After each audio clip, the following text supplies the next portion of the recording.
A monthly salary of 7 lakhs despite your educational background.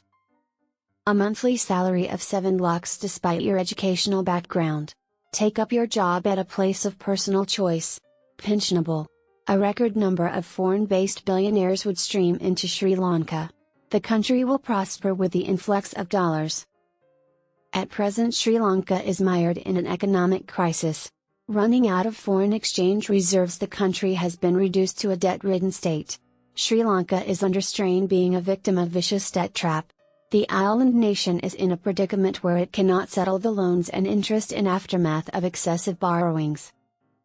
Sri Lankans are in desperate need for essential commodities, and their lives have been disrupted without a glimmer of hope.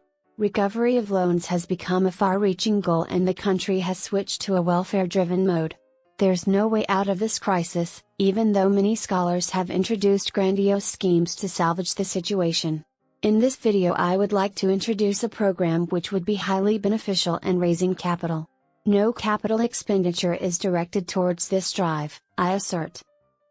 In this move, educational requirements or any kind of experience would not be taken into consideration. Being occupied in a place of personal choice, employees are entitled to an income of 7 lakhs. This occupation is pensionable and on a permanent basis. At the end of 3-year service, the employee can enjoy both wealth and status. This would lead to the influx of foreign exchange contributed by foreign magnates. Next, I will go into details of this program. You might have subscribed this channel once and clicked the bell icon. Some might launch virulent criticisms against the move I am going to put forward. They might let out volume of abuses. They might raise objections over this, stating that this move would flout the Sri Lankan tradition. Some who are sanctimonious would criticize against the move, saying that it is quite to the detriment of high moral standards hitherto maintained by Sri Lankans. Perhaps this might stir a storm of controversy. Still, I am the least worried given the economic meltdown and the degenerating living standards of the citizenry. I myself find nothing there to be worried about. I will gain an approach like this. When surfing the internet, we are highly convinced of the fact that brothel houses are mushrooming in the country, and a sizable proportion of the economically disadvantaged women make their ends meet by this occupation. Restrooms, spas and luxury hotels make the way for this. Young girls are compelled to be engaged in this type of occupation in the absence of bare necessities of life. In my video, I would like to present my findings concerning this and elaborate on my move in clear language. The employers of these girls enjoy perks and privileges while they are left to be destitute of their own fate. Concentrating on the dire predicament of these youths, their welfare should be a predominant concern. Their privacy should be safeguarded. Much significance should be accorded to their profession as forex earners. Their profession should not be trifled with, in fact. They should not be a marginalized sector in the society. Their devalued status should be abolished. The stigma associated with their occupation should be turned into a source of positive labeling.